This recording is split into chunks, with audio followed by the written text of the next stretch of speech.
Hey everyone, welcome back. I've got an M14 Fat Pack that I picked up today. I got this from a local gaming store, which I don't usually do, with prices online cheaper by probably 20% these days. It's easy enough to go shopping, at online retailers. But the reason I went to the LGS and I picked up the Fat Pack and an intro pack for close to 60 bucks. You could probably get them closer to 40 bucks online. But the reason I did was that the LGS I went to was having a raffle from the Vault 20, and they're going to be selling them at retail, which is $39.95 or $39.99, somewhere along those lines.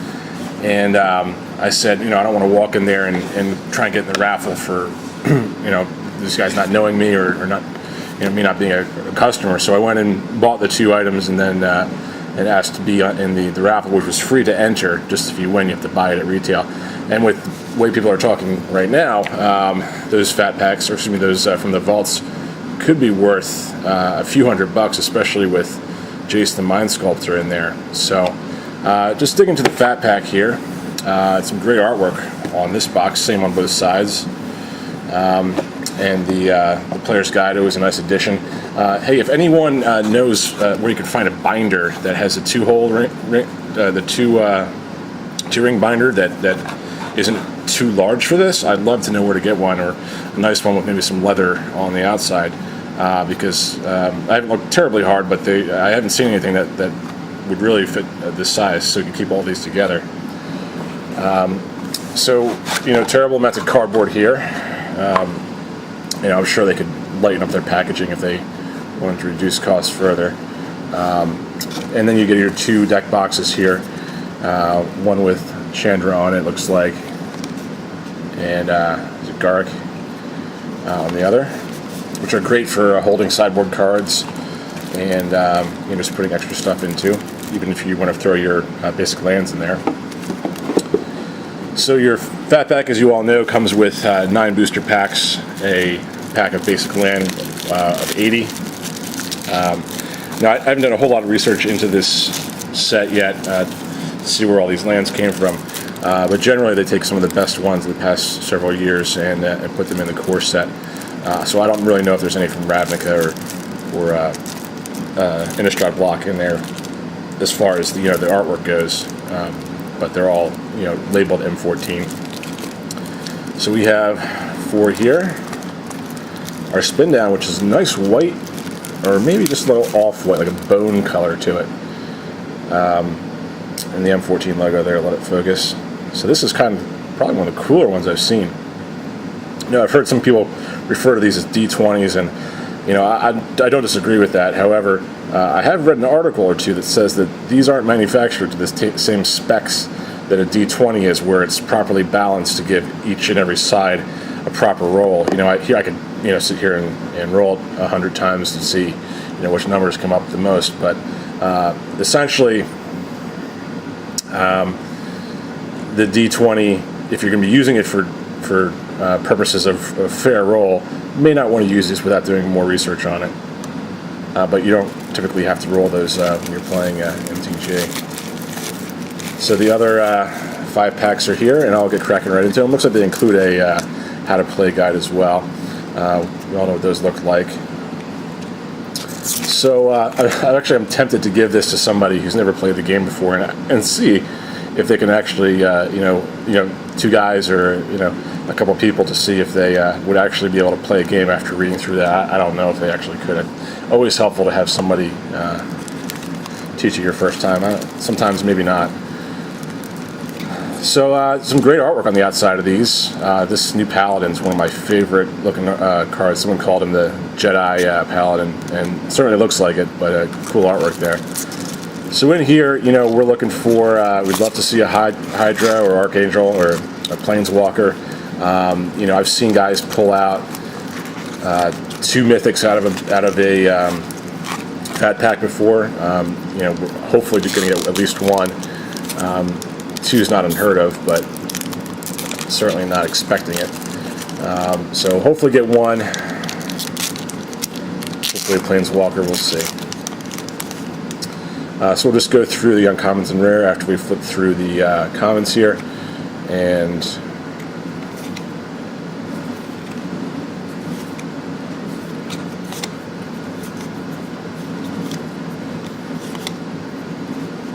we have a foil in here, hiding back there. So right after that we have a Corrupt, a Banisher Priest, a Congregate, and our rare is Gale Rider Sliver. So slivers are back in M14, although they are new slivers. Pretty much the same mechanic. This time, instead of all slivers of control, which you saw, I guess, dating back to Stronghold and so on, was that it affected all slivers on the board, not just yours. But this is slivers you control, have flying, 1/1 for 1. Probably the best sliver that I've seen so far in the set. And our rare, our foil is a young Pyromancer. So little Harry Potter looking dude there in foil.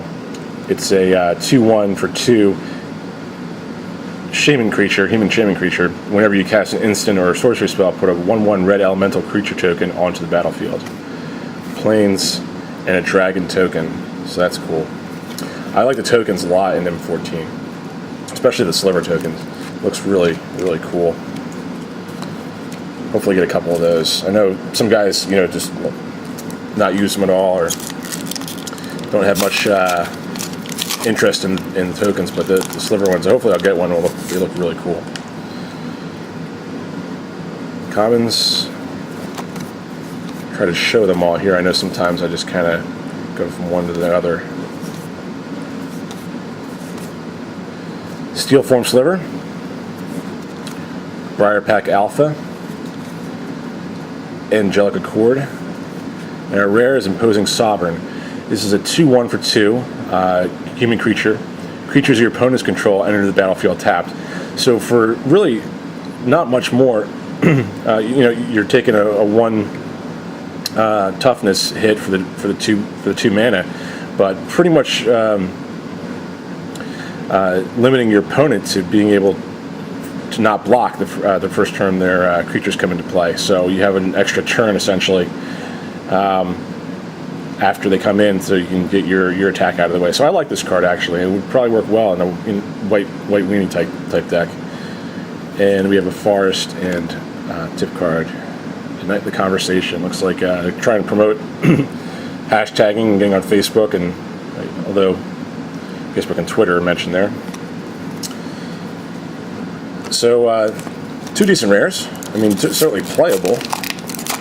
There are a few out there that may not be playable. Pitchburn Devils, Verdant Haven, Child of Night. I'm sure you can read the cards. Duress is one of the best commons, I think, in the game, in the core set anyway. So is Lava Axe, both very good cards. Our first uncommon is Colonian Tusker. For 2 green, you get a 3/3. So, great card. Especially if you're playing mono green. Millstone, old tried and true card. 2 to cast, 2 and tapping it, and target player puts the top 2 cards of his or her library into his or her graveyard. Staple of a mill deck. And probably a great draw. Your second, well, maybe third draw, depending on if it's available in a seal draft. Warden of Evos Isle, 2/2 for 3. And a Siobhan Dragon. Awesome card. I think it had a timeout after 10th edition, and maybe it came back. So it was off and on, and then it maybe it was in 10 and 11, and then it's been off until now. So great staple for the game. Pumpable, 5/5 for 6. Flying creature, great late game if you're playing draft. Great, certainly a great card you can have in an EDH deck. So I like him, and I would certainly play him. So we've got 3 packs and 3 playable rares down. And this is a sliver token I was mentioning before. So this guy looks really cool. It's a 1/1 sliver, but that artwork is just kind of. I don't know if you guys like Star Trek, but there was an episode of Voyager where they had a Borg that was essentially born on the ship. It came from like the DNA of 7 of 9 and used the Doctor's future holographic emitter and created the Borg, and his armor looks almost identical to that, the shoulders and the chest plate there, so that's cool. I doubt that's where they got the inspiration, but I digress. So I'm trying to, learn a little bit more about the core set. One of the things I liked about the, the old core sets was that, and this is speaking of old core sets, Pacifism's, I think, one of the longest running cards, or appears in the most core sets anyway, dating back quite a while. And one of the cool things is that they were kind of vanilla. Now the core sets, you get different planes coming in, different type of storylines, and it doesn't necessarily gel well together. But I don't mind seeing some cool stuff from a different set. Even nowadays, I think that one of the ooze creatures was from a commander deck, so there's no real rhyme or reason to what they included. Just trying to keep it balanced for the new players. Dark Steel Ingot, first uncommon. Voracious Worm, Congregate, and our rare is a Thorncaster Sliver, so 2 slivers already. This is a 2/2 for 5, and just a little commentary on them. Sliver creatures you control have, whenever this creature attacks, it deals 1 damage to target creature or player. So another strong ability there, but you're paying 5 for it, so that's a tough part. But if you're playing a blue-red Sliver deck, this would definitely go in it. Island and a goat token, more like a ram, isn't it? Pretty big horns there on him. All right.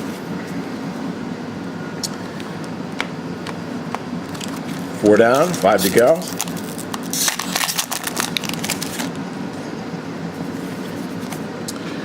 Soulmender's got some great artwork there, huh? Just a 1/1 for 1, tap it, gain 1 life. If you're going the, mono white direction, probably not a bad thing to include. The life gains is debatable whether or not it's really effective or not, especially taking the space in your deck, but I don't mind it. This guy, I like the Siege Mastodon, his artwork on there. Predatory Sliver. This is a 1/1 for 2, where creatures you control get +1/+1. So again, not bad. I don't think anyone will actually play this Slivers other than for fun, but there could be something to it. There's probably a few ways to win out there with something like that. Blur Sliver. It's almost like a Sliver Sliverfest here in M14. This is a 2/2 for 3, and Slivers have haste. Pacifism again. Our first uncommon is Fire Shrieker, which is a 3-drop artifact equipment. Equipped with 2 generics, and equipped creature has double strike. It deals both first strike and regular combat damage. Dark Steel Ingot, which we've seen already. Bramble Crush. It's a sorcery where you destroy target non-creature permanent for 4 mana. And Nightmare, another old school staple. So they're definitely bringing some old stuff back here. I saw someone open a pack where they had their 3 uncommons. It was one of the Magus staff or something like that, and then they got a Singer Vampire and a Sarah Angel. And opening 4th edition, if you got those 2 uncommons in one pack, you'd be pretty happy. And another uncommon foil, Flames of the Firebrand. Just back to Nightmare for a second. You are paying. I thought about this card the other day, and I said, it's essentially a 6/6 if you're playing mono black when it comes into play. 6/6 flying for 6, so you get it 1 cheaper than a 6/6 flyer would cost you normally. But would this card be any better if it cost 5 or 4 or 3? Because then you're only getting a 3/3 flyer for 3 mana. I wonder if it would be more popular or much better if it were like that. Sure, you have to wait later to bring him out, but the later you wait to bring him out, the better he is. I'm not a huge fan of the new artwork on this guy. I do like the old school, fiery mane. This one looks like his hooves are on fire with some lava. Certainly not bad artwork, but not quite up to where the original was. And this might have been from an earlier set. I'm sorry if it's a little bit redundant there. and that was the Flames of Firebrand we saw earlier. Plains, kind of like a path to sunrise or sunset, I guess. And then an elemental token.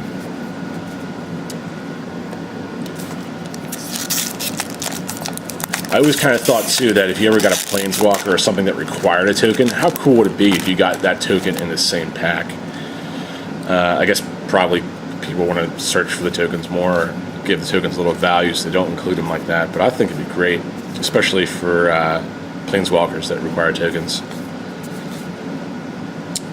Liturgy of Blood is a common for 5, and you destroy target creature, add 3 black to your mana pool. So really, you're only paying 2 generic mana, or 2 mana of some kind to destroy target creature. So certainly not bad at all. Glimpse of the Future. Look at the top 3 cards of your library. Put one of them into your hand, the rest into your graveyard for 3. And a Brave the Elements, which is an instant where you choose a color. Kind of like that. There's a mechanic a while back where I think where you chose a color, or there's a set, maybe it was Mirrored In, where you had to choose a color a lot. White creatures you control gain protection from the chosen color until end of turn. Seems like an awful waste of space. Staff of the Sun Magus. Sounds like Nagus, more Star Trek references here, but that's the leader of the Ferengi. Magus. 3 generic. It's an artifact. Whenever you cast a white spell or a plains, enters the battlefield under your control, you gain 1 life. So I'm guessing there's a red one, or one that would help you out with your red spells and red, where you get to deal 1 damage. That'd be, I think, a lot more preferable to this. And then Gale Rider Sliver again. So we had 2 of these guys. 1/1 for 1, where slivers you control have flying. Plains and a little bit of M14 hashtagging there going on. Now I didn't realize they had this on Android, so I'll be looking for it. What they got to do, not they don't have to do it obviously, but I'd love to see it on the Kindle as well. And the Kindle obviously is an Android platform, but they don't always have the all the apps that you can buy in the Android store on Kindle as well. Just kind of a catch-all thing. Love to see it there. Hopefully someone hears it and puts it up. But you're gonna probably I'll probably buy it on PSN or Steam anyway. So another great rare to have, but not necessarily a huge money card. Looking for something with mythic status. Although there's some pretty bad mythics, so we'll see what we get here. Great artwork on the Undead Minotaur, huh? 2/3 for 3. Not very playable. There's probably better stuff out there, but if you're drafting it, it's not a bad card to have early game.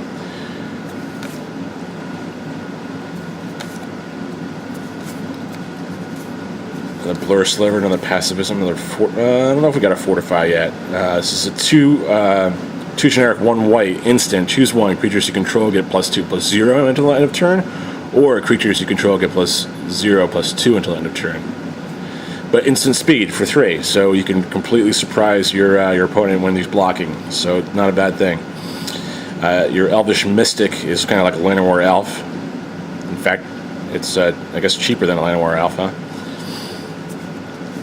Shrivel.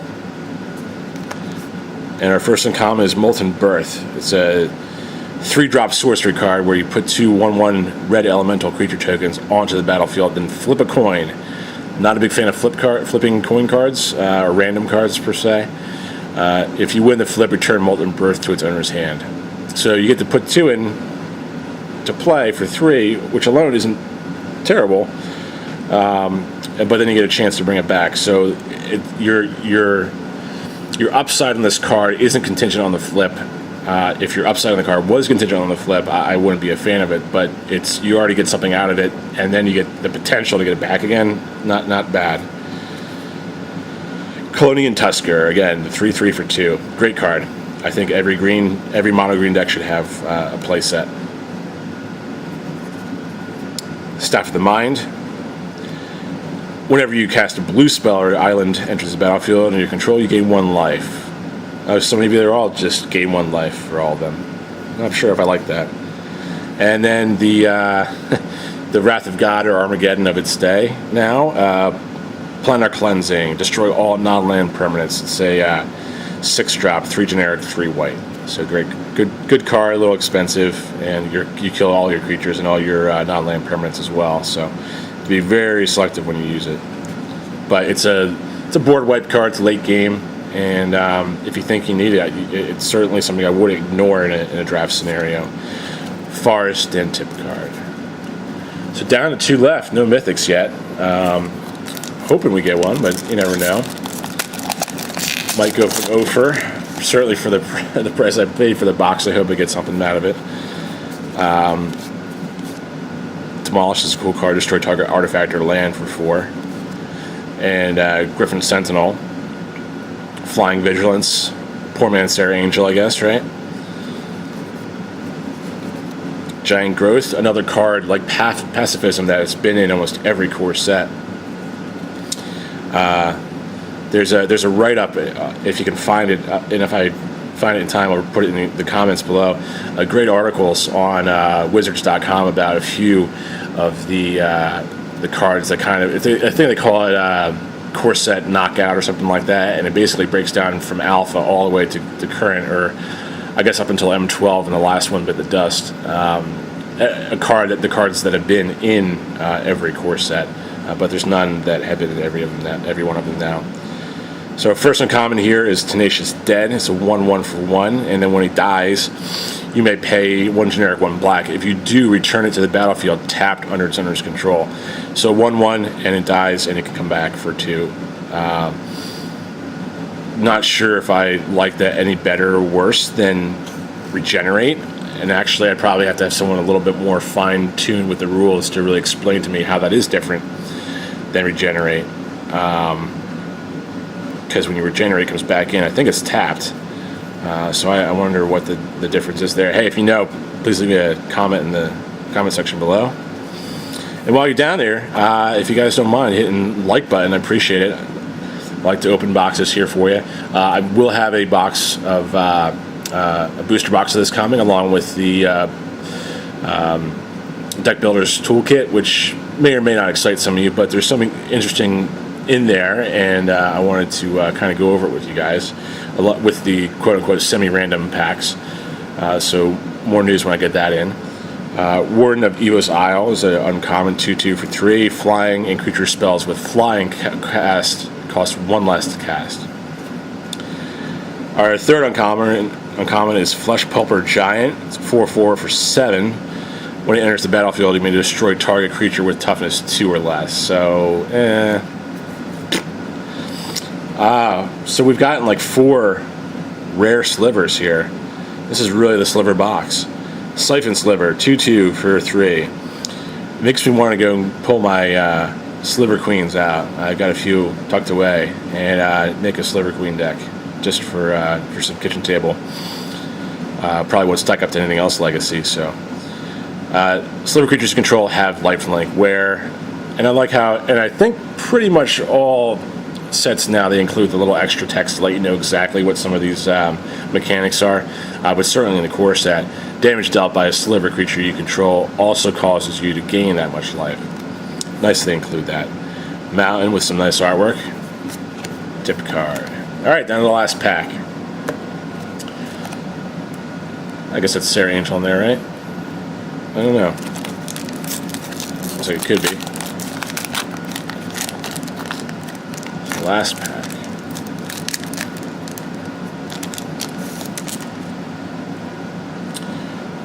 Divination is one we haven't seen yet. Let's draw 2 cards for 3. Plummet, we saw that. Suntail Hawk, 1/1 flyer for 1.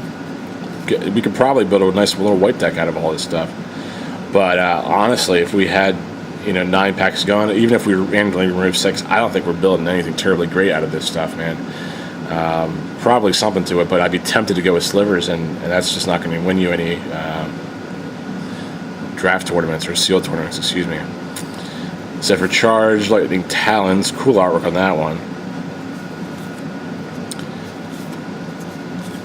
Tome Scour, this is a one-drop sorcery card where you choose a target and that player puts the top 5 cards of his or her library into his or her graveyard. Definitely something you want to keep in mind in draft and sealed for such low cost.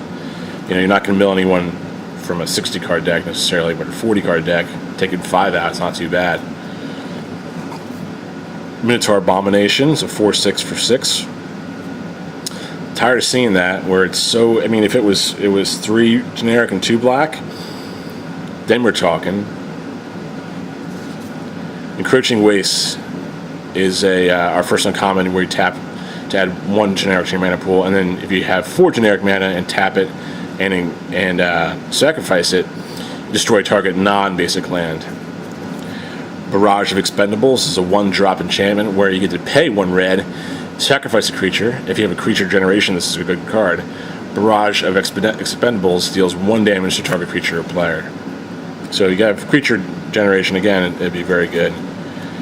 Angelic Accord.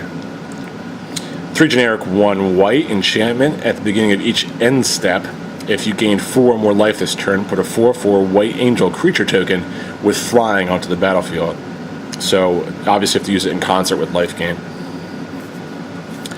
And our rare is Lifebane Zombie, and no foils here, so that's kind of a bust for the Fat Pack.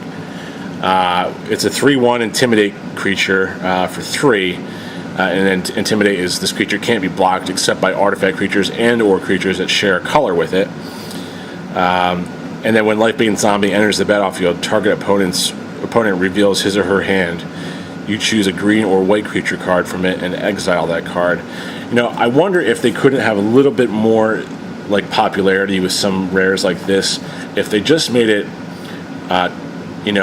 opponents reveal their hands. You just make these into EDH cards, make it into something like people want to play or will kind of broaden their horizons, opposed to being tied into the 1 player, 1 game.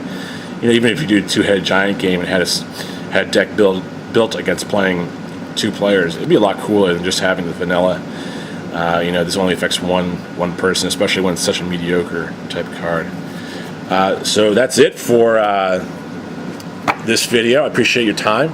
I will be opening up or uploading another video here shortly. So thanks for watching. Please like, comment, subscribe. Let me know if you want me to open up something else or something specific, and I'd be happy to oblige. Thanks a lot.